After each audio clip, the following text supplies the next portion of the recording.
Iyi ni radiyo BBC gahuza miryango ivugira i Londres kuri metero 19, 25, 31 na 41. Ivugira ku mirongo ya FM mu karere k'ibiyaga bigari no kuri interineti kuri bbcgahuza.com.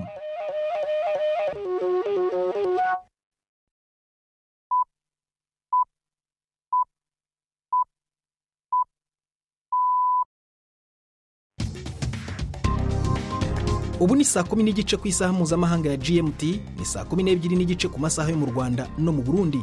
Muri studio muri kumwe na Prudence Ngiyumva. Wewe uteze amatwi BBC gahuza miryango aho uri hose ku isi, kaze kuri radio kuri bbcgahuza.com, kuri Facebook live mu buryo bw'amashusho no ku mirongo migufi ya shortwave. Turi ingingo z'ingenzi z'amakuru turambura mu kanya kuri uyu wa gatanu tariki ya 11 z'ukwa 10. Nyuma y'uko perezida wa Repubulika ya Demokarasi ya Kongo Felix Tshisekedi atangarije ko we na mugenzi we w'u Rwanda Paul Kagame bafite urufunguzo rw'amahoro mu karere k'uburasirazuba, Minisitiri w'Ububanyi n'Amahanga w'u Rwanda we avuga ko ayo magambo ayo by'uburari. Kubera iki? Nibyo Perezida Tshisekedi yavugiye i Buseri n'ikinamico rya politiki rigayitse, kubera ko twari mu nama y'ubufatanye mu by'ubukungu hagati y'umuryango w'Uburayi bwunze ubumwe n'ibihugu bikiri mu nzira y'abajyambere, icyo bise Global Gateway Forum. Mu Burundi hasojwe irushanwa ryo gusiganwa ku magare mu cyiciro cy'abagore nyuma y'iminsi 5 rizenguruka intara zose z'igihugu.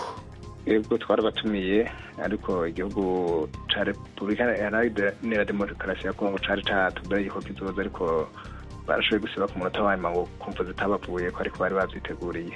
U Rwanda ntitwamenye inkuru ingene vyagenze.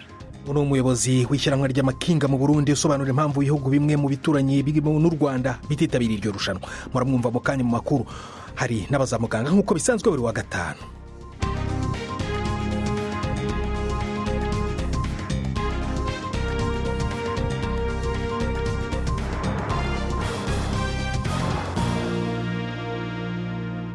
Ibi byose n'ibindi bikwiye muri aya makuru ni mu kanya, nyuma y'uko Prime Ndikumagenge atugezaho incamake y'andi makuru ya BBC avugwa ku isi. Ari muri studio za BBC Nairobi. Ibihumbi n'ibihumbi by'abanyepalestina bateshejwe izabo batanguye gusubira mu buraruko bwa Gaza inyuma yaho igisirikare ca Israel cemereje ko amasezerano yabe na Hamas yo guhagarika intambara yamaze kuja mu ngiro. Israel ivuga yuko ingabo zayo zasuye inyuma ku mirongo yumvikanywe ko, ariko benshi muri abanyepalestina bashika bumirwa babonye urugero rw'ingene ibintu byasambuwe. Ni inkuru ya Hugo Bachega, mwumva mwijwi rya Giselle Berwa.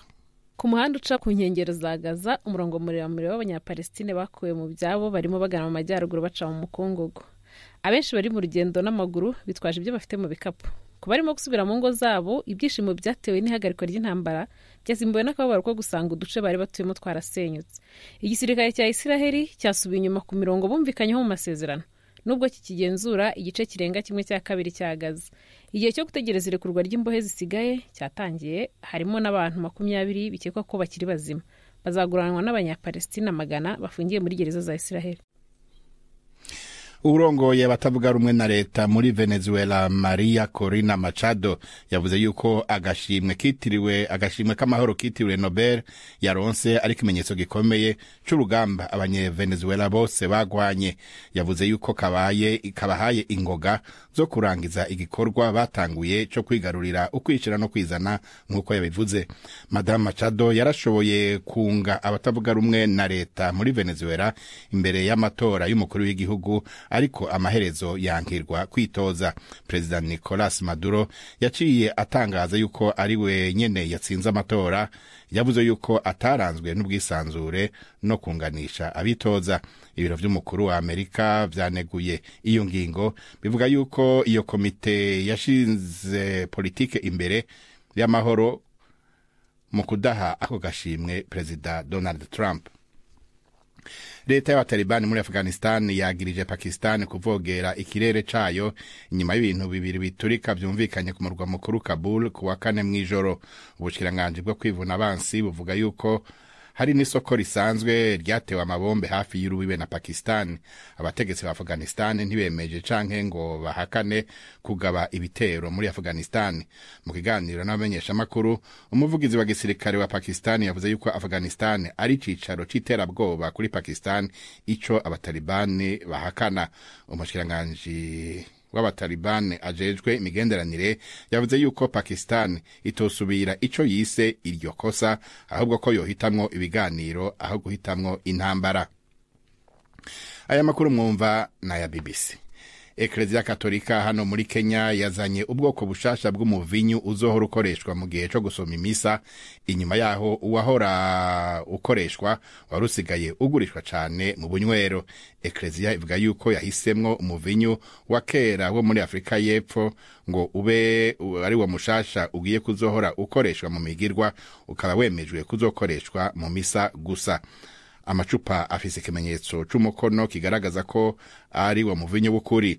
Bamwe mu bakatolika bashimye iyo ngingo, bavuga yuko kuba uwo muvinyu wa kera warusigaye ukwiragiye mu mabutike vyogabanya insiguro yo kuba ari ikintu cubashwe cane. Umukuru wa Ukraine Volodymyr Zelensky avuga yuko umwana w'umuhungu w'imyaka 7 yaraye yishwe mu bitero vy'Uburusiya kuri Ukraine. Ibitero vyarimwo indege zitajamwo abadereva, drone 450 na misile zirenga 30. Zelensky avuga yuko ibyo bitero vyaguyemwo abantu barenga 20. Uburusiya bwovuga yuko bwarondera kugema ibikorwa remezo. Inkuru ya Gary O'Donoghue ari Kiev mu mvamwijwi rya Anne-Marie niwe mwisa. Mu masaha y'ijoro ibihumbi magana by'abantu mu gihugu byasigaye bitagira amazi n'umuriro. Kimwe mu bigo binini bitanga umuriro w'amashanyarazi muri Ukraine, Ditka, cyatangaje ko iki ari igitero cya gatatu kigabwe kuri kimwe mu bigo byabo muri iki cyumweru, kandi ngo ni ku nshuro ya 200 barashweho kuva imirwano hagati y'Uburusiya na Ukraine yatangira. Amazi yabuze mu bice bimwe na bimwe by'umurwa mukuru wa Kiev, harimo n'igorofa rikomeye rikoreramo leta n'inteko ishinga amategeko. Mu rwego rwo gufasha abahakorera, hateguwe ubwiherero bugenda ndetse banahawe amazi yo mu macupa kugira ngo babe bifashisha. Umushiranganje wa mbere mushasha wa Madagascar mu general wa gisirikare Rufin Fortuna Zafisambo yahumurije abafise amakenga ku bushobozi bwiwe bwo gutorera inyishu imyidogo yashikirijwe mu myerekano y'urwaruka yamaze imisi irenga 7.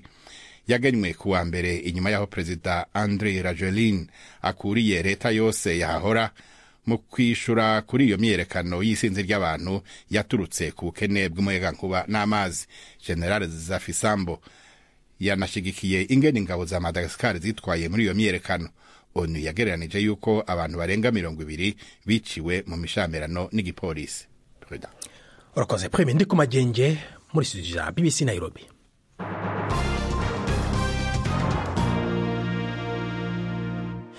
Ikaze ku makuru arambuye duhera mu karere k'ibiyaga bigari. Tugaruke ku nkuru twabagejejeho ejo hashize ireba u Rwanda na Repubulika ya Demokarasi ya Kongo. Ejo hashize kuwa 4 Perezida Felix Tshisekedi wa Kongo yatangaje ko we na Perezida Paul Kagame w'u Rwanda bafite urufunguzo rwo kugera ku mahoro mu karere, anamusaba gukorana mu gushaka umuturambye w'ibibazo byabaye agatarira nzamba mu burasirazuba bw'iki gihugu gikungahaye ku mutungo kamere. Mu ijambo yavugiye i Buruseli mu nama ya kabiri igamije guteza imbere ishoramari yateguwe n'umuryango w'ubumwe bw'ibihugu by'Uburayi, yarimo na Perezida Paul Kagame. Ariko nyuma yo kumva ibyatangajwe na Tshisekedi, Minisitiri w'Ububanyi n'Amahanga w'u Rwanda avuga ko ibyavuzwe na Bwana Tshisekedi ari ikinamico. Mu magambo ye ko urufunguzo rw'amahoro rufitwe nawe we wenyine. Twashatse kumenya rero birambuye icyo Olivier Nduhungirehe asobanura kuri ayo magambo yavugiye kuri Twitter cyangwa se X. Mvugana nawe natangiye mubaza impamvu avuga ko ibyatangajwe na Tshisekedi ari ikinamico. Nibyo ibyo Perezida Tshisekedi yavugiye i Buruseli n'ikinamico rya politiki rigayitse, kubera ko twari mu nama y'ubufatanye mu by'ubukungu hagati y'umuryango w'Uburayi bwunze ubumwe n'ibihugu bikiri mu nzira y'amajyambere, icyo bise Global Gateway Forum. Perezida Tshisekedi akaba yarazanye iyo mvugo kandi azi neza ko atari igomba kuvugirwa. Icya mbere, intambara iri burasirazuba bwa Kongo ufite urufunguzo rwo kuyikemura ni Perezida Tshisekedi ubwe, kubera ko amasezerano ya Washington twamaze gushyiraho umukono niwe utayubahiriza. Ntabwo rero agomba kugaruka ngo avuge ngo atanze ikiganza cy'amahoro, kandi icyo kiganza cy'amahoro twaragitanze mbere kandi twaragize n'umukoro ku masezerano. Ariko ayo masezerano nyine muvuga yo mwashyiriyeho umukono i Washington mu kwa gatandatu, ngira ngo impande zombi ibihugu by'u Rwanda na Kongo hari ibyo buri gihugu cyasabwaga. Mu Rwanda mwasabaga ko Kongo igomba kurandura umutwe wa FDLR, ariko Kongo igasaba namwe u Rwanda gukura ingabo z'u Rwanda ku butaka bwa Kongo, ngo n'ingamba muvuga ko arizo kwirinda mwashyizeho. Ibyo ngibyo impande zombi zarabyubahirije? None se uko bizi umutwe wa FDLR harawigeze, hari ingamba z'ubwirinzi zashyizweho kugira ngo zirinde nyine uwo mutwe w'abajenosideri wa FDLR. Ayo masezerano yashyizwe umukono, amasezerano ya Washington, hashize amezi arenga 3, kandi ubu ngubu iki gihe tuvugana umutwe wa FDLR wakorana n'ingabo za Kongo, ndetse wahaba ahubwo ngira ngo na assurance yuko nta kizawubaho muri ibi bihe. Rero bigaragaza ko Perezida Tshisekedi ari udafite ubushake bwo gushyira mu bikorwa aya masezerano ya Washington, bigaragazwa n'ibitero bya buri munsi akoresha izi ndege ze z'intambara, izi drone, yibasira abanyamurenge, agatera ibirindiro bya AFC 23 binyuranyije n'agahenge kashyizweho umukono i Washington ndetse ni Doha. Hamwe nko ku ruhande rw'u Rwanda, nk'ibyo mwasabye byo gukura ingabo ku butaka bwa Kongo, byo mwebwe mubigezeho? Ibyo ntaho byanditse. Uzasome neza amasezerano ya Washington, ibyo ngibyo byo gukura ingabo z'u Rwanda ngo muri Kongo ni ibivugwa namwe banyamakuru. Jewe ndeba ibyanditse mu masezerano ya Washington, harimo kurandura umutwe wa FDLR no gukuraho ingamba z'ubwirinzi. Ibyo ngibyo nibyo byanditse mu masezerano ya Washington, kandi niko bimeze. Mu ijambo rye yavuze ko ngo yari yaje ashaka gusabira u Rwanda ibihano, ariko ngo abonye Perezida Paul Kagame mu nama yari arimo, igice cy'ibyo yari yanditse mu ijambo aragihagarika, kwerekana ko ngo ashaka amahoro. Iyo ntabwo ari intambwe ashobora kuba yarateye ashaka kwerekana ko impande zombi bashaka ko mwumvikana? Ibyo ni rya kinamico nakubwiraga. None se Perezida Kagame yamubonye ari uko ageze mu nama, ntabwo yari azi ko agomba kuza. Naho kuvuga ngo igipande kimwe cy'ijambo ngo yahinduye, ngo akavuga ko yateganyaga gusabira ibihano mu Rwanda, ni handi yarabivuze muri disikuru ye. Bivuze rero ko ibyo byari bya kinamico, kandi aho tugeze ubu ngubu ntabwo ari aho gukora izo posture mu itangazamakuru kugira ngo mu gihugu cyawe bakuvuge neza cyangwa bavuge ko uri umunyamahoro. Aho tugeze ntabwo ari gutanga ikiganza cyaratanzwe, amasezerano yashyizweho umukono. Aho tugeze ni ugugira ubushake bwa politike bwo gushyira mu bikorwa amasezerano twashyizeho umukono. Reba nk'urugero rumwe, amasezerano y'ubukungu y'ibyo bita Regional Economic Integration Framework, impande zombi zumvikanye i Washington ku itariki ya 3 ukwezi kwa 10 yuko ayo masezerano ari amasezerano twiyemeje kuzashyiraho umukono. Ariko Perezida Tshisekedi niwe wenyine ubwe waterefonnye delegation ye kugira ngo isabe kutasinya aya masezerano. Urumva rero ko ikibazo ari Perezida Tshisekedi ubwe.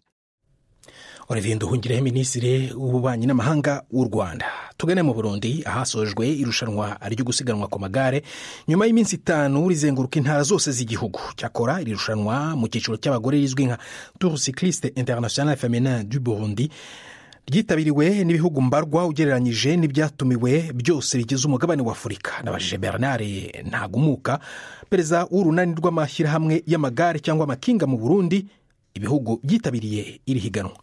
Ibihugu byitaze neza ku mugabane wa Afurika, no kuvuga duhereye ku gihugu cy'u Burundi, igihugu cy'u Buganda, Kenya, Benin, Burkina Faso, Cote d'Ivoire na Senegal. Nk'ibihugu byo mu karere bituranye n'u Burundi nka Repubulika Demokarasi ya Kongo, Rwanda, kuki bititabiriye? Mwarabatumiye cyangwa ntabwo bigeze bitabira utumire? Yego twarabatumiye, ariko igihugu cya Repubulika Iharanira Demokarasi ya Kongo cari catubwiye ko kizoza, ariko barashoboye gusiba ku munota wa nyuma ngo kumva zitabavuye ko ariko bari babyiteguriye.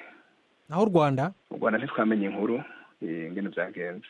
Mwarabatumiye se? Yego turatumiye, mu bisanzwe turatanga ubutumire ku bihugu byose byo muri Afurika, biciye mu ishyirahamwe rihuza ibihugu byose byo muri Afurika muri urwo rukino, bigaca ridufasha gutumira.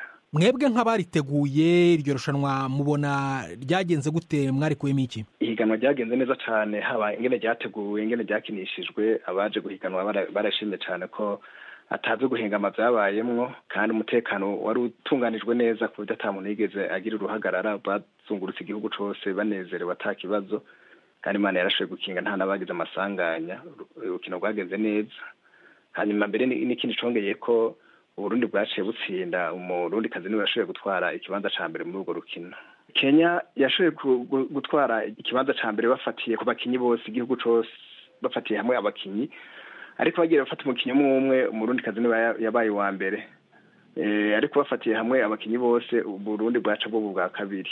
Ibihembo rero twumva ko bizatangwa ejo, ni bihe bihembo biteganyijwe muri irushanwa? Ni midare hanyuma n'uburyo bw'amafaranga. Ntuzatwara umudari wa zahabu ateganyijwe nk'amafaranga ngahe? Oya, ibyo nibanga ja bene guhiganwa ntawe bavugira amafaranga yabo. Nibanga nzi ko bijya kumugaragara. Umugaragaro turabibandikira mu wese akaza afise igitabo akabisomamwo uwayeme kuza mu higanwa. Ko irushanwa ryarangiye ejo, kuki ibihembo bitatanzwe uyu munsi bigateganywa gutangwa ejo? Hari impamvu yihariye ihari? Mu bisanzwe rihiganwa rirafise irindi higanwa rigiyunga ko ryitwa Grand Prix do Gitega. Twateguye Grand Prix do Gitega nayo ni higanwa mpuzamakungu. Kwera ivyo bihugu biba bisanzwe vyaje na nk'akantu ko kuryosha dusha twongerako. Ako nako rero tukazotanga ibihembo naho nyene hamaze kuboneka ababaye abambere muri iryo higanwa ryitwa Grand Prix do Gitega. Ryari ribaye incuro igira 5 guhera mu mwaka wa 2021, ni ku mwaka dushigikiwe na leta y'u Burundi hamwe n'ishirahamwe mpuzankino ryo mu Burundi n'ishirahamwe rihuza abanyonzi b'amakinga muri Afrika mbere n'iryo kw'isi yose. Berere ntagumuka tugejeje ku isa 12 zirenzeho iminota 45 mu Rwanda no mu Burundi. Iyi ni BBC Gahuza, urayumva no kuri Kisoro FM muri Uganda no kuri bbcgahuza.com. Mukanya turagaruka ku makuru arambuye nyuma karuko gato cyane. Ndi Prudence Ngiyumva.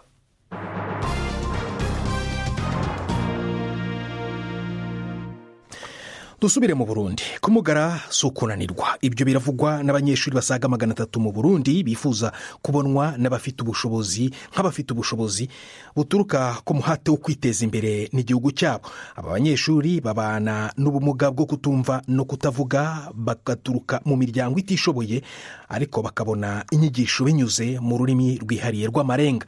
Barafashwe rero n'umugiraneza w'umunyamerika wavukiye Bujumbura wabubakiye ishuri rigezweho n'ibikoresho nkenerwa. Patrick Waso yagiye muri komine Gisuru aho iryo shuri riri kureba uko biga no kumva indoto zabo. Adutegura inkuru ikurikira. Igihungane ritagira irivuga. Turi mw'ishure ryubatse ku mutumba na komine Gisuru mu ntara ya Buhumuza. Ni ishure ridasanzwe, abahiga bose bafise ubumuga bwo kutavuga no kutumva. Abana biga mu nyubakwa nziza y'amagorofa 4. Umunyeshuri umwe arafise akameza kiwe n'agatebe kiwe kari mu mbaho zibaze neza. Ibirasi ni hafi 17. Abo banyeshuri bambaye umwambaro usukuye. Abari mu mashuri mato bambaye zisa n'ubururu hasi, hejuru naho ni beige. Abiga mu yisumbuye bambaye ibara ry'agahama hasi na beige hejuru. Igihungane ry'urunani riri ubwoko bwinshi. Ubwa mbere hariho igihungane ry'urunani mananyi. Umwigisha ari imbere ariko aravuga, ariko bobo baraba cyane iminwa yiwe n'intoke kuko abigisha akoresheje ururimi rw'ibimenyetso by'abanyamerika. Kubigisha uko bituma umwigisha wabo akoresha ingufu nyinshi mu kwitegura. Epipode Nzeyimana amaze imyaka 5 yigisha akoresheje ururimi rw'ibimenyetso. Turategura nk'uko abandi bose bategura ivyigwa abigisha bavuga, ariko twebwe natwe aho bica bigumira nuko igihe turiko turategura duhejeje gutegura nk'abandi tuca twongera tugafata umwanya muremure wo gutegura ivyo vyigwa kugira ngo tubihindure tubikura muri ya nteguro y'abandi bavuga twongere tubishire mu rurimi rushobora kumvikana kuri aba bana bagendana ubumuga bwo kutumva no kutavuga. Tuba tuko turigisha kugira ngo dushobore gutahurana igihe turiko turabigisha. Umunyamerika yitwa Daniel Johnson niwe yashinze iryo shuri ryatanguye gukora muri 2018.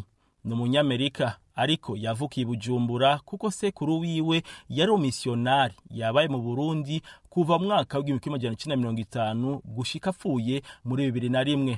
Nabajije Daniel Johnson ingene yavuye Bujumbura mu burengero bw'u Burundi akaza gushinga ishure mu Gisuru mu buseruko ku birometero birenga 215 uvuye i Bujumbura. Jewe ndi umukristo cambona ni gute abo bana bomenye Imana kuko nimba ntibavuga ntibumva wababwira ubutumwa bwiza gute. Urumva rero nico gituma navuze ni ngombwa tutanguza ishure kugira ngo abo bana bamenye ururimi, bamenye kuserura iciyumviro canke kuvyumva ibintu bakoresheje ibimenyetso no kwandika no gusoma, hanyuma niho bazoshobora gutera imbere kandi niho bazoshobora kumenya Imana. Ababa mu kibano aho iryo shuri Gisuru School for the Deaf riri barashima umugira neza yabazaniye iryo shuri. Emmanuel Nyamweru arafise umwana ahiga. novuga yuko umuntu yoba afise umwana atumva canke atavuga hanyuma akamunyegeza nka kumwe kwera twahora tubanyegeza ngo ntiyoja habona mu bandi yomushira habona mu bandi hanyuma iki kigo kikamumenya kikamufasha nk'uko cadufashije nawe iryo terambere turiko turatera tujamwo nawe ntirimusige. Gushika ubu amashuri y'abagendana ubwo bumuga bwo kutumva no kutavuga aracarabiri gusa mu Burundi bwose, rimwe riri Bujumbura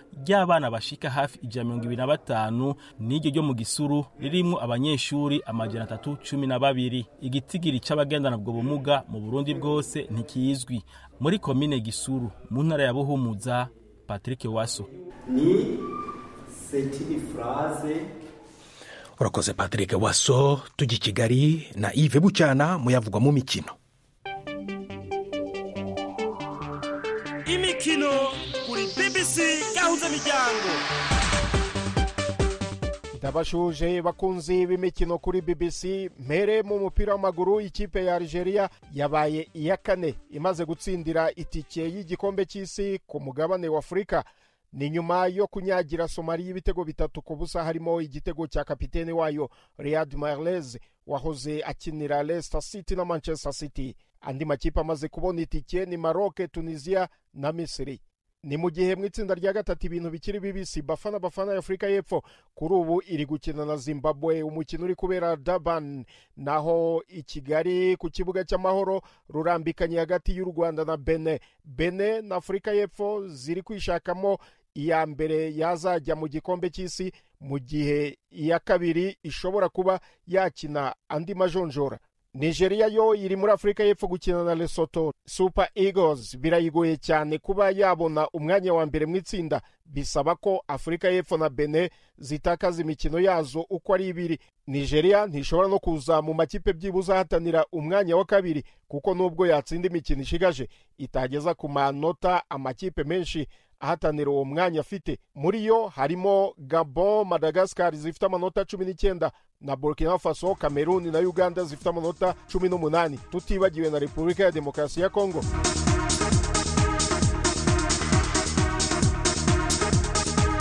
Muri basketball, ikipe yo mu Burundi Dinamo ntizitabira imikino itaha y'amajonjora yo gushaka itike y'amarushanwa ya Basketball Africa League azwi nka BAL. Ni nyuma yuko iyi kipe ihagaritswe mu gihe cy'imyaka 2 na BAL kubera kutishyura amande y'amafaranga y'amasuwisi 50,000 n'asaga miliyoni 10 z'amanyarwanda. Aya mande yaciwe nyuma yo kuva mu marushanwa yo gushaka itike y'imikino ya nyuma ya BAL yabereye mu gihugu cya Afrika y'Epfo, na nyuma yo kwanga kwambara imyenda iriho ikirango cya Visit Rwanda. Visit Rwanda ariyo muterankunga wa BAL na NBA Africa.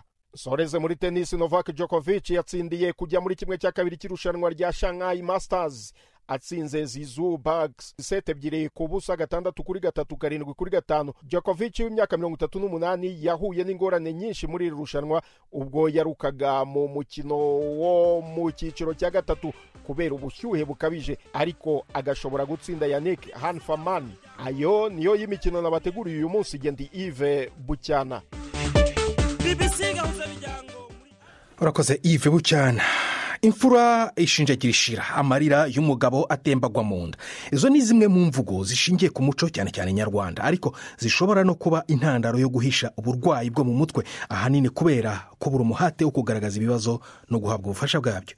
Ni nayo nsanganyamatsiko tuganiraho kuri uyu wa gatanu uhuriranye n'umunsi mpuzamahanga wahariwe ubuzima bwo mu mutwe.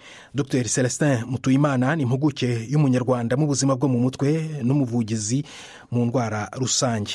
Avuga ko yavumbuye indwara 3 zihungabana n'uburyo bukiri mu igerageza bwo kuzivura. Ni umwarimu muri kaminuza ya Zurich mu Busuwisi mu ishami ry'ubumenyi bw'ubuzima bwo mu mutwe. Ibyo yagezeho rero mu bushakashatsi kuri izo ndwara mu kwezi gushize kwa 9 yabiherewe igihembo i Berlin mu Budage. Mugenzi wanjye Didier Bikorimana wo mu biro bya BBC Nairobi yaganiriye nawe kuri telefone adutegurira ikiganiro cyabaza muganga.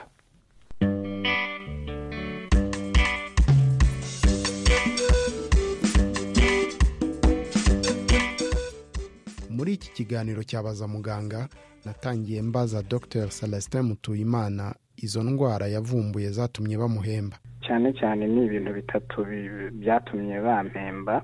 Mbere yuko ntangira ubushakashatsi hari hariho uburwayi bwo mu mutwe buterwa n'ihungabana buzwi ku isi hose buzwi nka PTSD mu rurimi rw'icyongereza, mu kinyarwanda tubyita ihungabana, post traumatic stress disorder. Hanyuma ariko hakaba hari abantu baba bafite ibimenyetso batajya bibona na rimwe bafite ibyo bimenyetso, nk'uko bivugwa mu bitabo by'abahanga byandikiwe muri Amerika n'i Burayi, ibyitwa nka DSM na ICD-11. Ukabona abantu bararwaye ariko ntibazigere bibona muri ibyo bimenyetso bafite. Hanyuma rero ubushakashatsi bwanjye bwa mbere bwari ubwo kumenya, kureba ibyo bimenyetso byihariye bitewe n'umuco umuntu atuyemo. Kugeza ubu rero namaze kwerekana uburwayi bugera kuri 3, ntabwo buremezwa ngo uburwaye international mpuzamahanga, ariko nibura burazwi. Mbere y'uko nkora ubushakashatsi ntabwo bwari buhari. Ubwa mbere ni ibikomere by'amateka, byitwa mu cyongereza historical trauma. Kuba hari abantu bahuye n'amateka asharira, ahuriweho n'abantu bose kandi akomeza yisubiramo, hari ibimenyetso bagira abandi bantu batagira kandi birenze bya bindi twari tuzi by'ihungabana. Urugero nko kugira urwikekwe rwinshi cyane, cyangwa se nko kuba umuntu ababazwa cyane n'ibintu byabaga mu muco w'iwabo. Ibyo rero iyo ni imwe mu ndwara ya mbere itari izwi ariko ubushakashatsi bwanjye bwerekanye. Iya kabiri ni ibikomere by'umuco byitwa cultural script of trauma, ari nabyo bibandaho cyane, kureba ese ni ibihe bimenyetso umuntu ashobora kugira abitewe n'umuco abamo. Urugero nk'ubu mu muco wacu abantu benshi barakubwira bati numva mfite ububabare bw'umubiri, numva mbihiwe muri njyewe, numva ntashaka kwegera abantu, ariko bikaba biterwa n'iki? Ibyo bintu akaba atashobora kujya kubyivuza bitewe n'iki? Bitewe n'uko umuco wacu uvuga ngo imfura ishinjagira ishira, agahinda k'inkoko kamenya n'icyo yatoyemo, cyangwa se baramutse bambonye amarira y'umugabo atemba ajya mu nda. Ibyo rero nicyo kintu cya kabiri nerekanye ko hari ibikomere by'ingenzi abantu bagira bitewe n'umuco, bita cultural script of trauma. Icya gatatu, hari uburwayi bushyashya navumbuye mu minsi ishize bwerekana ko hari abantu bagira ibikomere batewe n'urushako, kubera ko ibyo bari biteze kuzabona mu rushako bitigeze biboneka. Usanga umuntu afite ibimenyetso nko kubabara umutwe igihe kinini, ijosi, umugongo, kumva aho riteka atekereza ku rushako rwe, kutagira amahoro muri we, kumva ibintu byose muri iyi si yarabyanze ndetse yaranze n'abantu n'ibindi, ariko wabitekereza ukabura ngo ni ubuhe burwayi. Ishusho y'ibyo bibazo mumaze kuvuga mwasanze imeze gute mu Rwanda? Kugeza ubu muri rusange navuga ko mu Rwanda ndetse no mu karere kuko ubushakashatsi bwinshi bukorera no mu karere muri East Africa, Tanzania, Kenya na Uganda, abantu batari munsi ya 30% baba bafite ibibazo baterwa no kunyura mu bikomere by'amateka. Iyo babagezeho rero mu bavura mute kuko no bibazo bikomeye ko mumaze kubivuga? Kuvura ntabwo byoroshye kuvuga steps zo kuvura uko umuntu abivuga, kubera ko umuntu avurwa bitewe n'ikibazo azanye, ariko ikiriho ni ukubanza kumwakira. Buri muntu uwo ari we wese ufite ikibazo aba akeneye umwumva. Icya mbere rero dukora ni ukumwumva. Icya kabiri ni ukumuha ahantu avugira yisanzuye, kuko akenshi icyo umuntu abuze aho hantu ho kuvugira kugira ngo avuge na bya bindi bitavugika. Imwe muri mu muti turi kugerageza kudevelopa ni ishingiye ku buntu. Turi gufasha abantu ko bongera kwiyumva ko ari abantu, ko bongera kwiyumva ko ubuzima bukwiriye kubaho, ko bongera kwiyumva ko bakeneye abandi, ko bongera kuzanira icyizere n'icyanga cy'ubuzima. Urakoze Dr. Celestin Mutuyimana. Aha niho turangirije ikiganiro cyacu cyabaza muganga cy'uyu munsi. urakoze Didier Bikorimana na muganga Celestin mwaganiraga namwe mu tugejeje ku musozo w'ibiganiro byacu byo kuri uyu wa gatanu. Gusa mbibutse ko ejo ari imvo n'imvano ku wa gatandatu ku cyumweru n'ibiganiro bibiri by'urunana. Niba utarabyumvise muri iki cyumweru bikurikire ku cyumweru. Twafashijwe na Derek Clark ndi Prudence Nyumva wakoze guhitamo bibisigazo